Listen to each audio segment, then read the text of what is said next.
Today, I'll tell you whether it's worth buying the Salmon fog lights and what happened to them after about a year of use. So, if you haven't seen my first video about these fog lights, I highly recommend it. All the links are in the description, and today I'll share what happened to them, how critical it is, and what pitfalls there are. Let's go! So first, geographically, I'm located in the Republic of Belarus. The fall was just like fall, with quite a bit of rain, and the winter was really very mild, but there was a lot of precipitation, both snow and rain. I removed the installed lights from the car, and the first thing I noticed was oxidation and corrosion. I'll say right away that the Peugeot 308 in the T9 body style is quite low in terms of ground clearance, so in winter, the snow drifts, as well as just the flow of water and dirt from the road, collect really well.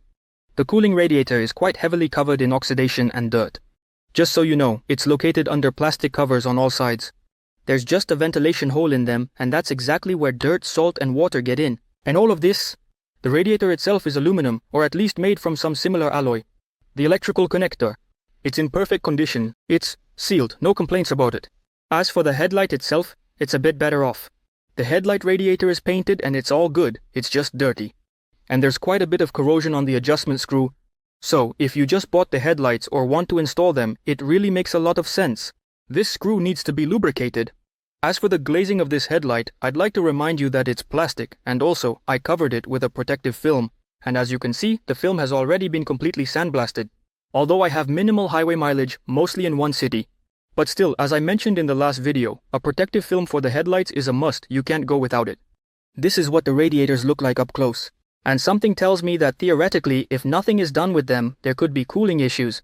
But unfortunately, there's no data from the thermal imager, no information on how everything heats up inside. I don't have that either, so I can't really make any claims. But they don't look very good.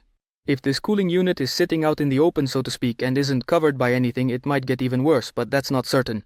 So, I took a Dremel with an attachment, cleaned everything thoroughly, and got it. This is the result. Something tells me that the cooling has become much better. How critical is this? The second question is, do you have any thoughts or experience on this?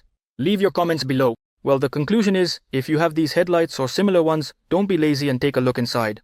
You might discover a lot of new and interesting things, and that's all I have for today. Good luck on the roads, everyone. Goodbye.